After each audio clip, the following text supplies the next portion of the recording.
ಸಿನಿಮಾದಲ್ಲಿ ಒಮ್ಮೆ ಅದೃಷ್ಟದ ಬಾಗಿಲು ತೆಗೆದ್ರೆ ಅದು ಒಮ್ಮೊಮ್ಮೆ ಹಾಗೆ ಉಳ್ಕೊಂಡ್ಬಿಡತ್ತೆ. ಒಬ್ಬ ನ್ಯಾಚುರಲ್ ಸುಂದ್ರಿಗೂ ಈಗ ಈ ಮಾತು ಅನ್ವಯವಾಗ್ತಾ ಇದೆ. ರಾಕಿಂಗ್ ಸ್ಟಾರ್ ಯಶ್ಗೆ ಜೋಡಿ ಆಗ್ತಾ ಇರುವ ಈ ಬ್ಯೂಟಿಯ ಕುರಿತು ಒಂದು ಇಂಟ್ರೆಸ್ಟಿಂಗ್ ರಿಪೋರ್ಟ್ ಎಲ್ಲಿದೆ ನೋಡಿ.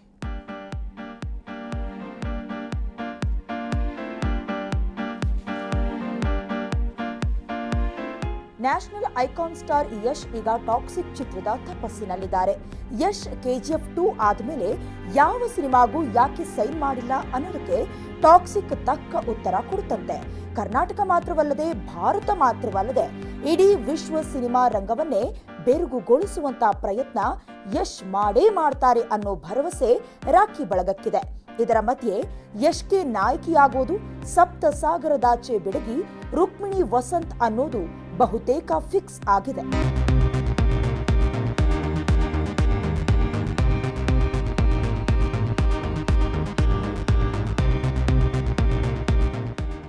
ಸಿಂಪಲ್ ಸ್ಟಾರ್ ರಕ್ಷಿತ್ ಶೆಟ್ಟಿ ಅಭಿನಯದ ಸಪ್ತ ಸಾಗರದಾಚೆಯಲ್ಲೂ ಸಿನಿಮಾದಲ್ಲಿ ರುಕ್ಮಿಣಿ ವಸಂತ್ ಆಕ್ಟಿಂಗ್ಗೆ ಎಲ್ಲರೂ ಫಿದಾಗ್ಬಿಟ್ಟಿದ್ರು. ಆ ನಂತರ ಕಾಂತಾರ ಚಾಪ್ಟರ್ 1ಕ್ಕೂ ಇವರೇ ನಾಯಕಿ ಅಂತ ಹೊಂಬಾಳೆ ಫಿಲ್ಮ್ಸ್ ಘೋಷಣೆ ಮಾಡಿಬಿಡ್ತು. ಈಗ ರುಕ್ಮಿಣಿ ಮತ್ತೊಂದು ಸಿನಿಮಾ ಯಾಗದ ಭಾಗವಾಗ್ತಿದ್ದಾರೆ. ಯಶ್ ಜೊತೆಗೆ ರೊಮ್ಯಾನ್ಸ್ ಮಾಡೋ ಚಾನ್ಸ್ ರುಕ್ಮಿಣಿ ಬ್ಯಾಗ್ಗೆ ಬಿದ್ದಿದೆ.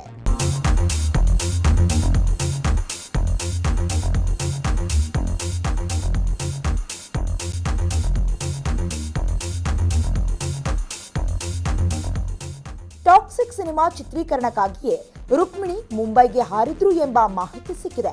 ಯಶ್ ಹಾಗೆ ರುಕ್ಮಿಣಿ ಕಾಂಬಿನೇಷನ್ ಹೇಗಿರುತ್ತೆ ಎಂಬ ಕುತೂಹಲಕ್ಕೆ ಅಧಿಕೃತವಾಗಿ ಇನ್ನೂ ಯಾವ ಘೋಷಣೆಯೂ ಆಗಿಲ್ಲ.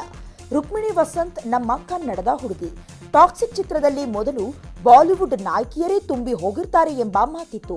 ಆದ್ರೆ ಈಗ ರುಕ್ಮಿಣಿ ನಾಯಕಿಯಾಗಿರೋದು ಕನ್ನಡಿಗರಿಗೆ ಖುಷಿ ಕೊಟ್ಟಿದೆ. ಈಗಾಗಲೇ ಕಾಂತಾರ ಚಾಪ್ಟರ್ 1ರಲ್ಲಿ ಬ್ಯುಸಿಯಾಗಿರೋ ರುಕ್ಮಿಣಿಗೆ 2025-26 2 ವರ್ಷಗಳು ಒಳ್ಳೆ ಜಾಕ್ ಪಾಟ್ ಎನ್ನಬಹುದು ಅಲ್ವಾ? Mavalli Karthik, film desk, Karnataka news beat, Bengaluru.